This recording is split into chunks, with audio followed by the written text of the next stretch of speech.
Welcome back. If you watched last week's episode, I'm taking the engine out of this weekend.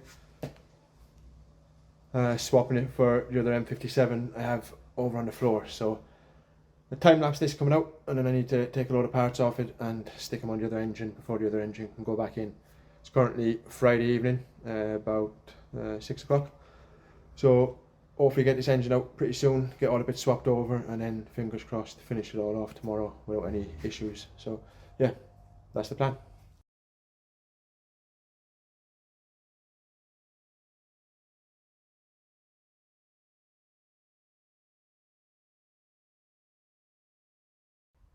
So I pretty much took the front end off at once, just the way I've tacked it together after I repaired the bash bar and stuff. It was just easier to take it all off at once. Took a while. I need to repair a few bits on that really before I put it back on as well, so it doesn't take as long to take off next time. Okay, so next on the list, radiator off, drain the coolant, radiator off, disconnect the battery. I'm going to disconnect the wiring loom from the engine side because I need the wiring loom for the other engine anyway.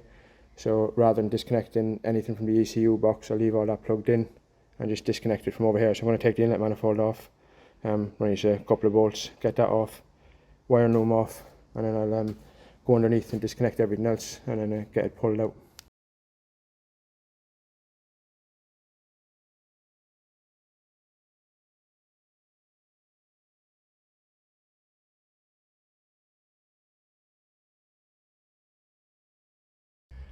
Alright, so inlet manifold is off. I didn't really film any of that bit because I'm in a rush. It's like 7 o'clock, 20 to 7, and I've got the wife picking me up at 8 o'clock, so I obviously can't drive this home tonight. I'll drive my father's car over in the morning. But anyway, yeah, need to get rid of all this loom off this side and put it over here, take it off the engine. As I said, I'm swapping it onto the other engine anyway. Same with all these vacuum lines and the water hoses, fuel lines. So I'll try to keep the fuel lines and the wiring loom in the engine bay if I can. Then I need to disconnect the power steering lines, gearbox, prop, and yeah, I'll be able to pull it out. So I'm going to get on with it as quick as I can. Right, so that's all the loom taken off in the engine bay.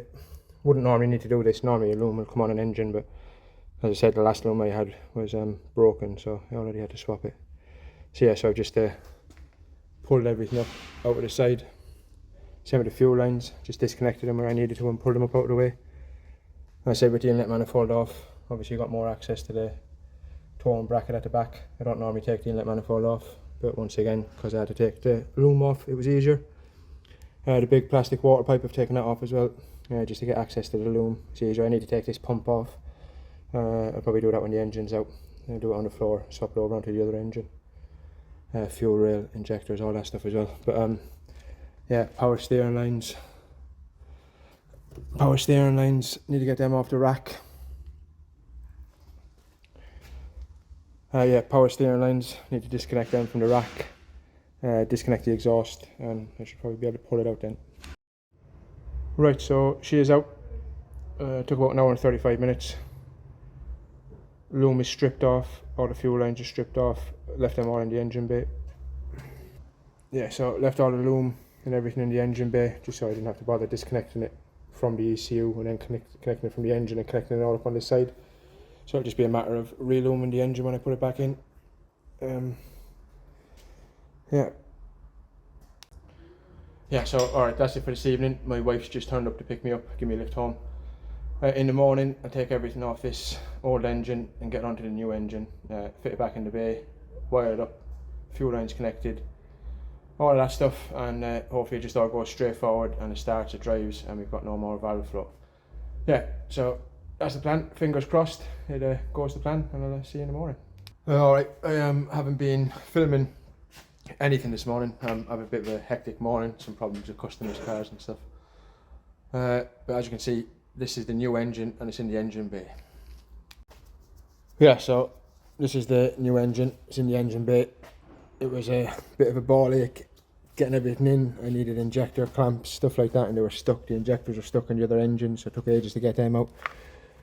Yeah, so I've got the injectors on, the injector rail is on, turbo is on, fuel pump, high pressure diesel pump, that's all on. Put the starter on, box is obviously on.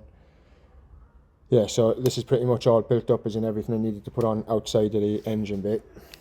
Yeah, so the engine is in and everything's bolted on that I needed to bolt on before it's gone in. As I said, I put the injectors on, fuel rail, turbo, starter, gearbox, all of that stuff. Wire and loom, as I said, I left that attached to the car, same with the fuel lines, so I need to connect them up. I just need to mount the gearbox, stick the prop back on, connect the gear linkage, power steering lines. Yeah, so I need to do all of that and then I can get it in. It was an absolute pain getting an injector out of the other engine. I didn't even need the injector, I just needed the bracket. I lost the bracket, or I've put them somewhere, I just couldn't be bothered to look. So, but took ages to get an injector out, but I managed to get one out, use the bracket. So yeah, fingers crossed this all runs all right. As I said, I haven't seen it run. Yeah, so fingers crossed. And I want to go home now, but I also want to finish this. It's like 4 o'clock on a Saturday afternoon, and I've been here since 6 o'clock this morning. I haven't been working on this all the time. I've done a couple of hours this morning, then I had breakfast with the lads, and I've done another hour or so, and then I was having problems with a customer's car, so I was looking to sort that out, and that took a while. Yeah, so I'm back on it now anyway, so another hour or so maybe, and I'll have it back up and running. Fingers crossed. But yeah, let me get on with that, and yeah.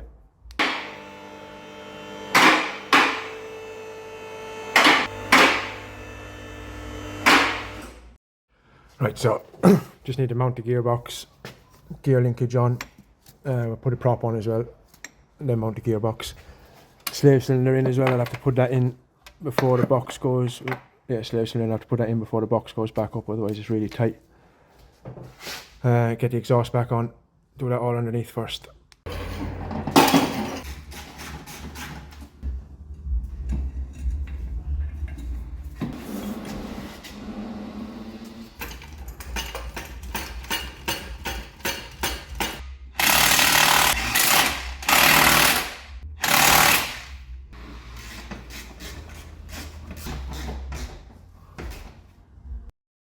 Right, so what's that like?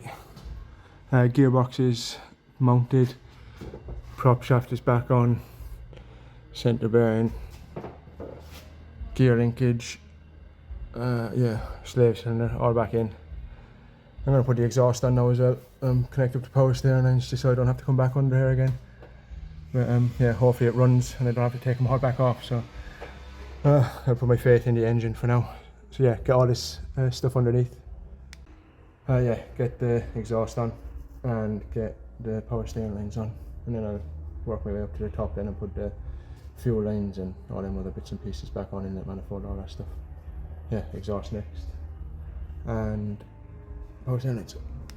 Exhaust is on, so nice and light, it was easy to put on my own, and it's just V-banded at the front, bolted on at the back. So yeah, power steering lines next. Yeah, so get it off the ramp and I can get the power steering lines on. I don't need to get it off the ramp, drop it down a little bit, that's all.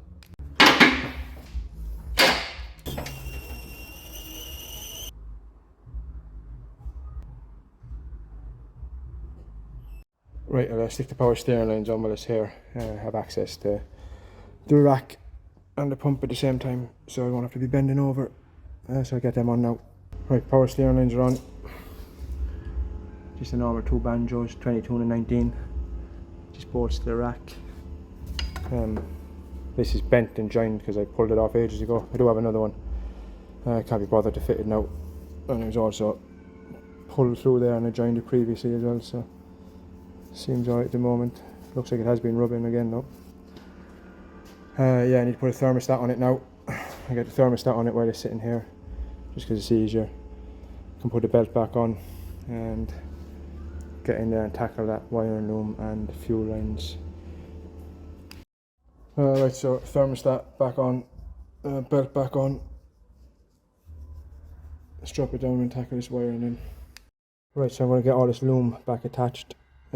First of all, starter to the alternator, wire that up. Also this 2-pin temp sensor, I need to take it out and put my 4-pin temp sensor in instead. So alright, so it's currently Sunday morning. I got pissed off yesterday evening. I went home about 6:30, 7 o'clock. Not sure what I filmed, but I was putting the inlet manifold on, get the car ready to start, and one of these dropped out of the inlet manifold.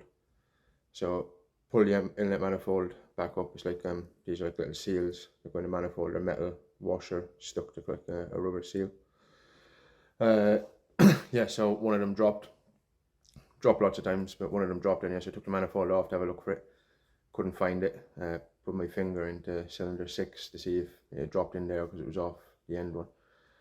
And it was, and as I put my finger in, I pushed it and dropped down more, so I just went home. I couldn't be arsed to piss about with it, so I'm back this morning now, and hopefully I can get it out, so fingers crossed it's not going to cause me much of a problem.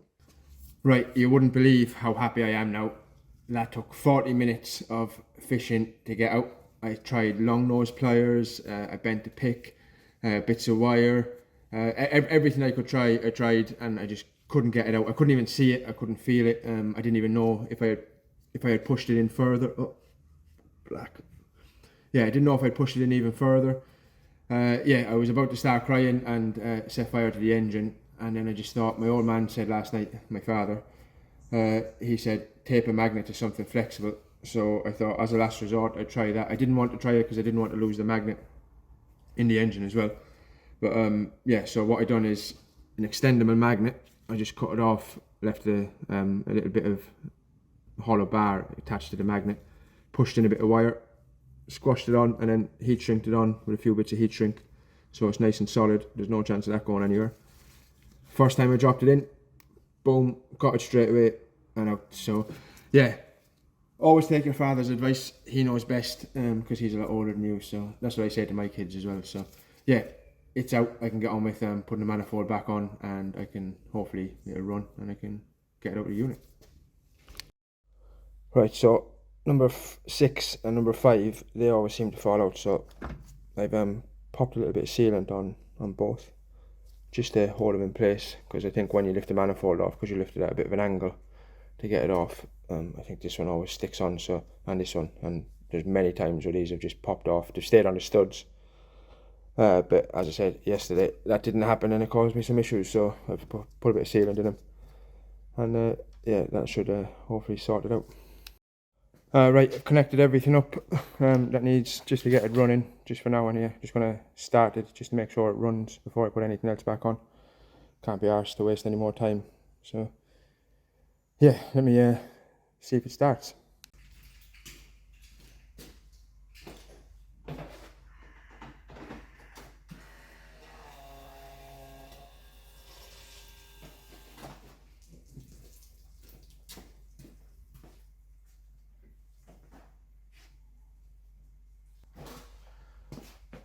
Didn't have the leak off pipe connected up, hence the diesel on the floor. Let's try again.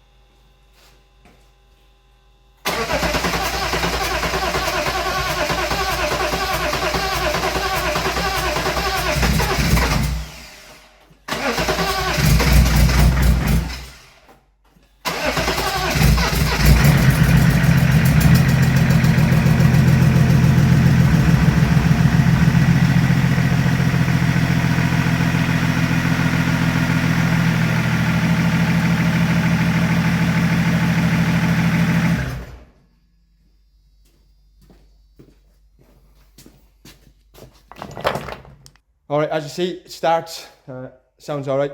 There's no intercooler pipework or anything on it, so I didn't rev it up or anything.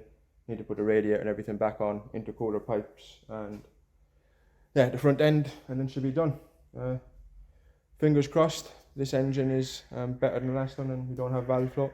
There's obviously a good chance we still have valve float, because M57s are known to suffer from valve float, so yeah, but at least it's in and running and I can get it all back together.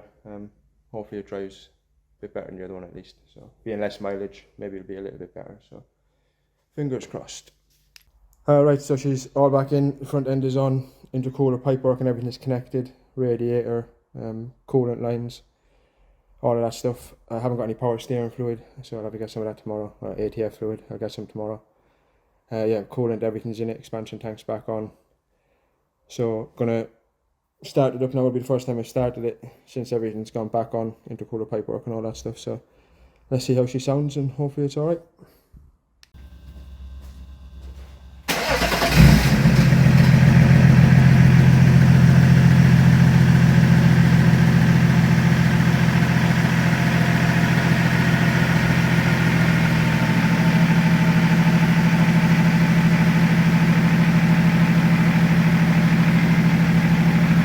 Sounds alright. I let it run for a couple of minutes before I give it a rev.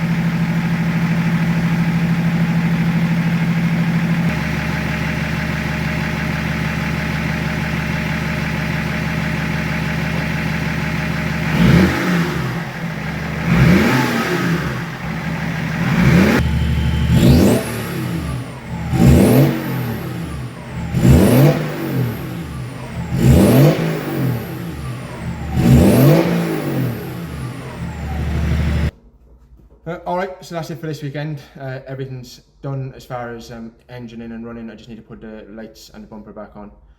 Some power steering fluid. I haven't got any ATF fluid here, so I'll get some Monday morning, stick that in. But yeah, it sounds nice. Revving it feels nice and free under my foot. So it feels a little bit better than the last one. Not sure if it's in my head, but I'm pretty sure when I'm revving it, it does feel a little bit nicer and sounds better than the last one. Definitely sounds better than the last one. Sounds freer. The last one, over the last week or so of driving, it was getting a lot of valve float, so it was starting to feel lumpy. I'm not sure if it was just pushing too much oil into the engine and it was just running on oil and diesel. So, but yeah, at the moment that car feels a lot more freer to rev than what it did 2 days ago. So yeah, happy enough. I'm gonna go home now. I will finish off the other few bits during the week, and I will bring you another video next weekend and let you know how this engine is and what it's like. I also need to get a set of wheels. I was going to buy a set of DS05 Stroms. I was going to get 2 of them and use my rotors and the DS05s.